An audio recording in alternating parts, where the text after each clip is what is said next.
Good afternoon all of you. आप सभी का बीएससी सेकेंड ईयर की केमिस्ट्री क्लास में स्वागत है।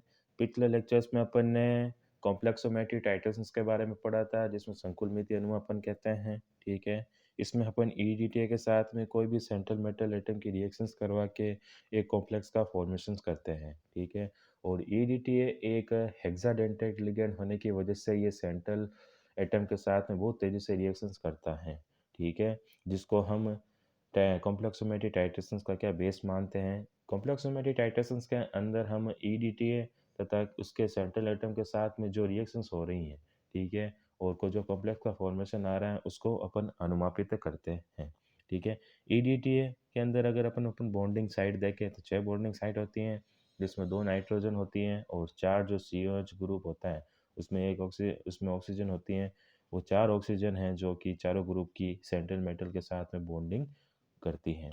ठीक है, इस संरचना में लिगेंड के 2 नाइट्रोजन परमाणु तथा 4 ऑक्सीजन परमाणु धातु के साथ बंध बनाने में भाग लेते हैं।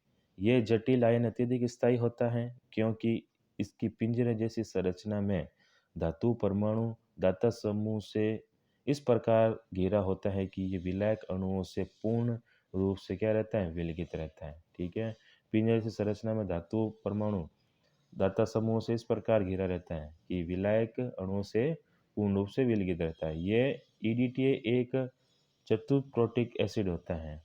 ठीक है, जिसे अपन H4 से व्यक्त किया जाता है। ईडीटीए एक टेट्राप्रोटिक एसिड है, मतलब 4 प्रोटॉन होते हैं इसके अंदर डोनेट करने के लिए। ठीक है, जो 4 प्रोटॉन कहाँ से मिलते हैं हमें, एसिटिक एसिड के जो मतलब एसिडो ग्रुप का जो हाइड्रोजन होता है, ठीक है, उससे अपने को 4 प्रोटॉन मिलते हैं, इसलिए इसे चतुप्रोटिक अम्ल कहते हैं, जिसे अपन किससे H4 से डिनोट करते हैं।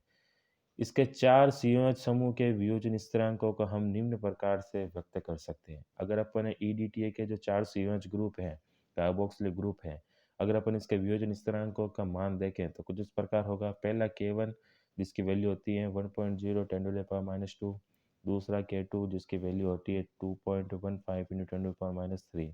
ठीक है, तीसरा है K3 जिसकी वैल्यू होती है 6.92 × 10⁻7 और K4 की वैल्यू है 5.5 × 10⁻11। ये वियोजन स्थिरांक व्यक्त करते हैं कि pH इज लेस देन 12 पर ईडीटी क्या है, चतुर्थ ऋणायन Y-4 के रूप में पाया जाता है। ठीक है, अब यहाँ pH पे बेस पे बता रखा है कि अगर अपन वियोजन स्थिरांकों के मान देखें तो pH अगर 12 से कम है, ठीक है, तो जो ईडीटी है वो टेट्रा नेगेटिव चार्ज मतलब Y-4 के रूप में प्रेजेंट रहेगा। pH बराबर 8 पर किस में रहेगा, HY-3 में, जबकि pH बराबर 4 पे ये किस में रहेगा, H2Y-2 में आयन में पाया जाता है। अधिकतर ईडीटी अनुमापनों को उदासीन या क्षारीय विलीनों में किया जाता है, जिसमें स्थायी आयन H2Y-2 तथा HY-3 होता है। ठीक है, अगर अपन ईडीटी अगर आप अनुमापन करते हैं तो मोस्टली अपन न्यूट्रल और जो बेसिक मीडियम होता है उसके अंदर करते हैं। इसका करने का मेन रीज़न ये है कि जो ईडीटी की स्टेबल फॉर्म है H2Y-2 और HY-3 ये बेसिक मीडियम के अंदर बनती हैं। इसलिए अपन जब कॉम्प्लेक्सोमेट्री टाइट्रेशंस करते हैं तो अपन या तो जो मीडियम है वो न्यूट्रल रखते हैं या फिर बेसिक रखते हैं। ठीक है, ईडीटी द्वारा 1 ईडीटी आयनों के साथ 1:1 अनुपात में क्रिया करता है। और 1:1 अनुपात में कैसा अभिक्रिया करता है, देखिए कि Ag प्लस है सर, यहाँ पर मेटल के तौर पे लिया गया है। ठीक है, तो एक Ag प्लस Y-4 से जब रिएक्शंस करेगा तो क्या होगा, AgY-3। ठीक है, दूसरा देखें तो Ca+2 है। ठीक है, Y-4 से। ठीक है, तो CaY-2। ठीक है, Al+3 है Y-4 से। ठीक है, तो Al-Y-3। तो ये जो वैलेंसीज हैं, ठीक है, ये 1:1 के अंदर रहती है। ठीक है, जितने Ag की वैलेंसी हैं उतने इसके अंदर चार्ज कम हो जाता है। ठीक है, उसी प्रकार से Ca+2 है तो 2 Y-2 की वैलेंसीज कम हो जाती हैं। उसी प्रकार Al+3 है तो Y-4 में 3 वैलेंसीज कम होकर केवल Y- बनता है। तो 1:1 के अंदर ये कंपाउंड का फॉर्मेशन करता है। धातु आयन Mn+ तथा ईडीटीए के बीच अनुमापन को उदासीन या क्षारीय माध्यम में किया जाता है। ठीक है। अगर अपन कोई मेटल मान लेते हैं जनरली कि Mn+ कोई मेटल है, अगर वो EDTA के साथ रिएक्शंस करेगा तो बेसिक मीडियम में क्या रिएक्शन होगी कि Mn+, ठीक है, और बेसिक मीडियम में अपन H2Y-2 और Hy-3 काम में लेते हैं, ठीक है। तो H2Y-2 ये EDTA की एक स्टेबल फॉर्म हो गई, तो ये मेटल के साथ रिएक्शंस करेगी तो क्या होगा MyN-4, ठीक है, प्लस 2H+, दो हाइड्रोजन रिमूव हो जाएंगे इसमें से, ठीक है। उसी प्रकार Mn+ है, वो -3 से जब रिएक्शंस करेगा तो क्या होगा MyN-4 प्लस H+, ठीक है। तो 1:1 अनुपात बना रहता है। यहाँ मुक्त हाइड्रोजन आयन विलयन के पीएच को परिवर्तित कर देते हैं, जिससे धातु EDTA का जटिल का वियोजन होने लगता है। इसे रोकने के लिए अनुमापन में बफर विलयन डाला जाता है, ठीक है। बफर विलयन आपने BSc फर्स्ट ईयर में पढ़ा होगा, ठीक है, जो न्यूट्रलाइज होते हैं लेकिन पीएच को मेंटेन रखते हैं, ठीक है। यहाँ क्या होता है जो H+ बनते हैं, ठीक है, H+ जो निकलेंगे वो क्या करेंगे विलयन की पीएच को चेंज कर देंगे। अगर मीडियम की पीएच चेंज हुई तो EDTA का जो कॉम्प्लेक्स बना है मेटल के साथ में, ठीक है, तो वापस से वो डिसोशिएट होने लगता है। इस वियोजन को रोकने के लिए अपन इसके अंदर क्या डालते हैं, बफर विलयन डालते हैं। नेक्स्ट है EDTA अनुमापन के लिए प्रयुक्त सूचक। अब कौन कौन से इंडिकेटर्स अपन इसके अंदर यूज ले सकते हैं कॉम्प्लेक्सोमेट्री टाइट्रेशंस के अंदर, के बहुत से कार्बनिक रंजकों को EDTA अनुमापन में सूचक के रूप में प्रयुक्त किया जाता है। ये रंजक अर्थात डाई धातु आयनों के साथ जटिल बनाते हैं जिनका रंग गहरा होता है, ठीक है।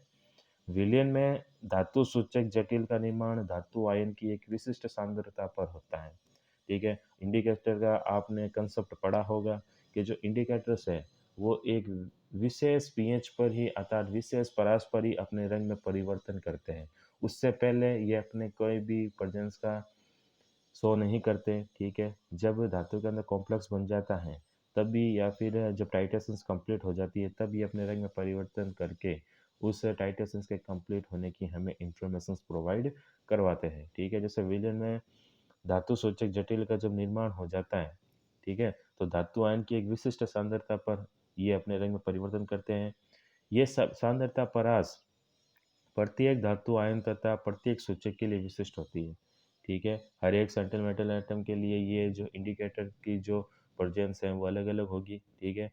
इन अनुमापन में बहुतायत से प्रयुक्त होने वाला सूचक कौन सा है, एरियोक्रोम ब्लैक टी होता है। एरियोक्रोम ब्लैक टी नाम याद रखना, पूछा जाता है कि कॉम्प्लेक्सोमेट्री टाइट्रेशंस के अंदर या EDTA अनुमापन के अंदर कौन सा इंडिकेटर यूज लेते हैं, तो कौन सा है, एरियोक्रोम ब्लैक टी।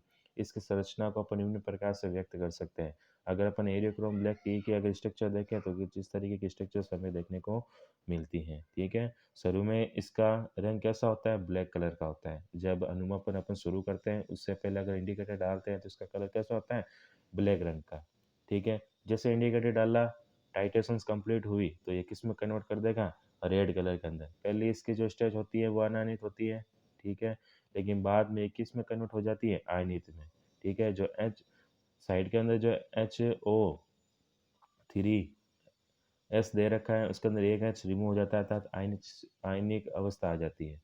जब इस सूचक का SO3H समूह जलीय माध्यम में आयनित होता है तो प्राप्त ऋणायन का रंग लाल होता है। इस सूचक के वियोजन को निम्न प्रकार से व्यक्त किया जा सकता है, ठीक है। जब पीएच क्या हो, <<6 हो, ठीक है, तो विलयन के सूचक को निम्न प्रकार से व्यक्त कर सकते हैं। काला रंग होगा, ठीक है, वाटर से रिएक्शन करेगा, एक प्रोटॉन रिमूव होगा तो लाल रंग में कन्वर्ट हो जाएगा। जब पीएच इज ग्रेटर देन 7 हो, 7 से ज़्यादा पीएच हो, ठीक है, तो क्या होगा, H2Y का वियोजन निम्न प्रकार से होता है, ठीक है। ये क्या करेगा, वाटर से एक रिएक्शन करेगा, ठीक है, H2 है, ठीक है, तो वायु को देके H3O+ बना लेगा, ठीक है। उसके K1 की वैल्यू होगी 5 × 10⁻⁻7, ठीक है। उसी प्रकार अगर अपन K2 की बात करें तो क्या होगा, K2 दूसरे वाले की 2.8 × 10⁻12। ये समीकरण व्यक्त करती हैं कि विलयन का पीएच बराबर 6 से कम होने पर ये लाल रंग के रूप में उपस्थित होता है, ठीक है। जबकि पीएच बराबर 7 या अधिक होने पर ये नीले रंग के ठीक है, आयन के रूप में Hin-2, ठीक है, के रूप में उपस्थित होता है। अधिक क्षारीय विलयन में सूचक क्या हो जाता है, नारंगी रंग के In-3 के रूप में उपस्थित रहता है। ठीक है, नेक्स्ट है ईडीटीए का अनुमापन। अब इसके अंदर अगर अपन टाइट्रेशंस की बात करते हैं किसी मेटल के साथ में, इस अनुमापन के लिए ईडीटीए के सोडियम लवण के मानक विलयन को ब्यूरेट में भरा जाता है। अब आप प्रोसेस की बात करते हैं, क्रिया विधि की बात करते हैं कि ईडीटीए अनुमापन की क्या क्रिया विधि है। ठीक है, कि सबसे पहले अपन क्या करेंगे, ईडीटीए का जो सोडियम साल्ट है, ठीक है, उसको अपन किस में भर देंगे, ब्यूरेट के अंदर। फिर धातु आयन के विलयन को अनुमापन फ्लास्क में डालते हैं। ठीक है, फिर अपन जो मेटल दे रखी है, मेटल का जो सॉल्यूशन है उसको अपन अपने आयतन के अकॉर्डिंग पिपेट आउट करके फ्लास्क में डालते हैं। अब धातु आयन के विलयन में एरियोक्रोम ब्लैक टी के सोडियम लवण की उचित मात्रा को डाला जाता है। इससे धातु आयन सूचक का जटिल का निर्माण होता है। ठीक है, नॉर्मली अपन ने जैसे छोटे क्लासों में टाइट्रेशन के सेम वैसा प्रोसेस है। ठीक है, इसमें सबसे पहले क्या करते हैं, ब्यूरेट के अंदर सोडियम ईडीटी का जो सोडियम साल्ट का सॉल्यूशन है उसको फिल कर देते हैं। फिर अपन जो धातु आयन का जो विलयन है उसमें से अपन विलयन में से पिपेट आउट करके फ्लास्क में डालेंगे। फिर फ्लास्क के अंदर अपन क्या डालते हैं, एरियोक्रोम ब्लैक टी के सोडियम लवण, मतलब एरियोक्रोम ब्लैक टी जो इंडिकेटर है उसकी उचित मात्रा डालते हैं। ठीक है, किसके अंदर, धातु आयन के विलयन में। ठीक है, फ्लास्क के अंदर जो लेते हैं उसमें। फिर क्या होता है, डालने पर क्या होता है, धातु आयन और जो सूचक होगा, ठीक है, धातु आयन का विलयन और जो इंडिकेटर अपन ने डाला उसके अंदर एक कॉम्प्लेक्स का फॉर्मेशन होगा। ठीक है, इस अनुमापन फ्लास्क में उचित पीएच का अपन क्या डाल देते हैं, बफर डालते हैं। बफर क्यों डालते हैं, क्योंकि जो हाइड्रोजन रिलीज होगी वो क्या करेगी, पीएच को चेंज कर देती है, जिससे कि जो ईडीटी का कॉम्प्लेक्स बनेगा मेटल के साथ वो डिसोसिएशन होने लग जाता है। इस डिसोसिएशन को रोकने के लिए, इस वियोजन को रोकने के लिए हम क्या करते हैं, उसके अंदर बफर का यूज लेते हैं। ठीक है, ये रिएक्शंस कैसे होती हैं देखते हैं कि एम में In-+HY-3, ठीक है, धातु आयन सूचक का जटिल है, ये कम स्थायी होता है, ये एडीटी के साथ रिएक्शंस करेगा तो क्या बना लेगा, एक तो मुक्त सूचक नीले रंग का HIN-2 और धातु आयन ईडीटी का जो संकुल है जो अधिक स्थायी होता है My-2, उसका फॉर्मेशंस कर लेता है। इस अनुमापन में धातु आयन सूचक जटिल MIN- लाल रंग का होता है। ठीक है, अंत बिंदु के पास मुक्त In-2 सूचक का रंग नीले रंग का होता है, क्योंकि बफर का पीएच कितना है, 10 है। अंतिम लाल से नीला रंग अंतर बिंदु को व्यक्त करता है। ठीक है, इसके पश्चात है अपना धातु आयन सूचक मेटलोक्रोम इंडिकेटर, जो हम अपने अगले लेक्चर्स के अंदर कंटिन्यू करेंगे। Thank you so much.